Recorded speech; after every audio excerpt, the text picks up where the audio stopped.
Happy to have Jeff Howe with us from The Athletic Boston. He's our Patriots insider, and this is finally something real we can talk about, Jeff. We've got a draft this week. I'm so excited to watch some live programming. How about you? I'm looking forward to it just because it apparently is going to be as unpredictable as any draft we've ever seen. Certainly at anyone I've ever covered. So yeah, I mean, this should be a lot of fun. What are you going to be keeping an eye on when it comes to, the technology, the differences we're going to see this year? It's obviously going to be so strange, from the commissioner down in his basement to all the prospects back in their homes. What are you looking forward to?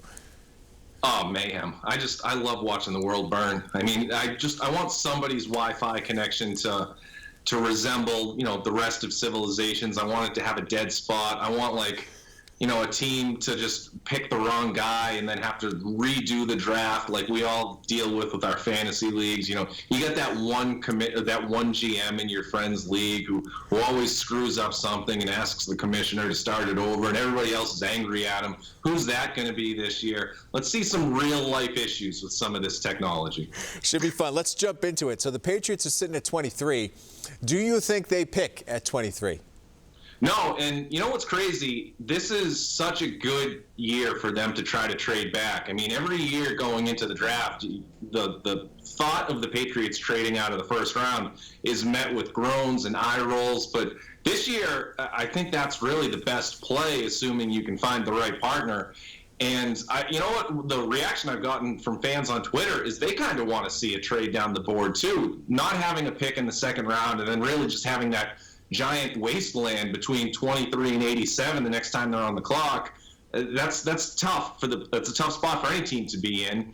So I would expect, because the value is so good in the range of 30 to 60, the Patriots to try to move back to accumulate, an extra asset or two, and then maybe package that back end asset with 87 or 98 or 100 to try to move up a little more back into the second round a second time, or maybe just earlier in the third round. So they're going to have a lot of ammunition on Friday night. It's just, what are they going to do with 23? And I think one possibility, there's a lot. There's about a half dozen teams that I think could be realistic possibilities just because of the assets they have in the second and third rounds who the Patriots could find a spot or a trading partner with. But I would keep an eye on a team like Carolina. Let's say Denzel Mims, the Baylor receiver, he's still there at 23. You've got Matt Rule, the new coach in Carolina. Does he get aggressive? Does he want to move back into the first rounds and go after one of his guys to try to beef up that offense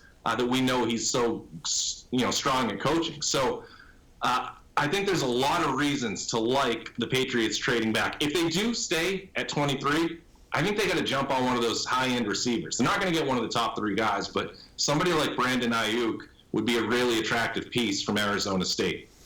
2 years in a row, somebody from Arizona State. That would be pretty interesting. I'm going to take us back to last August. You were deep in the camp of Jarrett Stidham. Big believer, throwing out stats every day about how good he was doing. How confident is the team in Jarrett Stidham?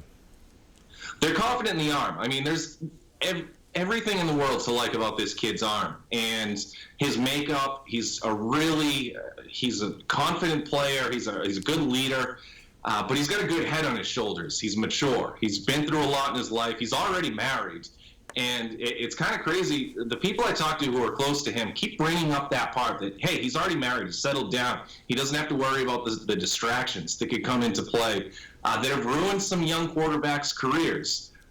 Stidham, we know how accurate he is. It's not just, to one area of the field. You throw it to all three levels, the short, intermediate, and he throws a really good deep ball. So he's got all the tools physically. He's certainly got every intangible that you would want out of a franchise quarterback if he is ultimately the guy. And trust me, this is how the Patriots feel about it. The only question mark is something that Stidham can't, frankly, answer until he's put out there. What is he going to look like when it's his job, when the bullets are live, and he's out there 16 Sundays a year trying to win games? Because you just never know what that's going to look like. Look at, from the opposite perspective, Jimmy Garoppolo in 2014 was a total train wreck during his rookie camp until he finally started to play in some games. So you're not confident that guy's going to go onto the field and play well, and then all of a sudden the lights are on and he was outstanding. And that's been a trend throughout his entire career. Jarrett Stidham has been outstanding at practice, Hasn't had a lot of first-team reps, but he was able to step in for Brady several times last season when Brady was out with injuries or just rehabbing injuries at practice. So we got a few chances, but you just don't know until you see a guy go out there and actually do it. All right, more likely, put you on the spot here, the Patriots will pick a quarterback in the draft, or they'll go after a veteran quarterback to add to the core? I think it's more likely they'll draft one because I've asked around about the bigger names who are out there, Andy Dalton via trade, Cam Newton in free agency, and something major would have to change for the Patriots to want to go after any of those guys. I mean, even include Jameis Winston out there.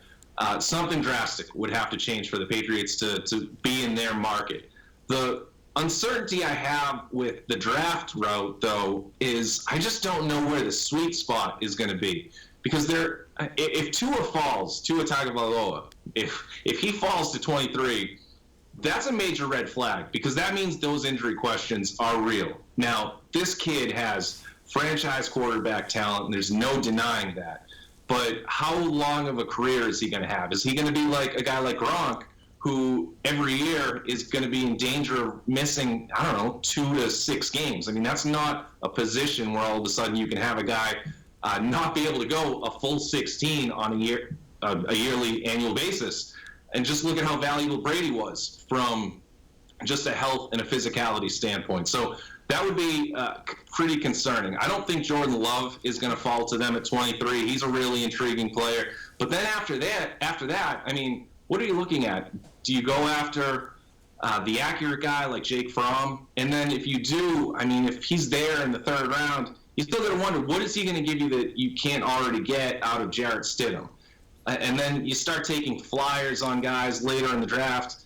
And it's just, I don't know if any of those guys are going to be there on day 2 or day 3 who is going to offer much of an upgrade. You've already got the young guy in-house that you've groomed for a year, and we'll see what he turns into. But it's kind of a tough predicament. But again, I think the guy who is best suited for the Patriots is just from an accuracy standpoint. I mean, if you can get an accurate thrower in those middle rounds, that's going to help you do a lot of things. Now, I'll even back it up, though. Jarrett Stidham last year, it's not like the Patriots were tripping over themselves to get Stidham. They were on the clock for the 10th time, including times that they traded down before they ultimately took Stidham. So he wasn't exactly a sure thing either.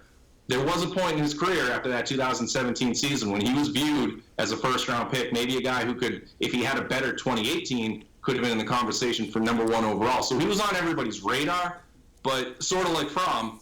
But it's kind of they're just in a weird spot with this class. It's so top-heavy, and then the question marks from there's just so many of them that I'm not sure I see a guy there who offers an upgrade to Stidham. All right, I'm taking Jarrett off the list as it applies to this question.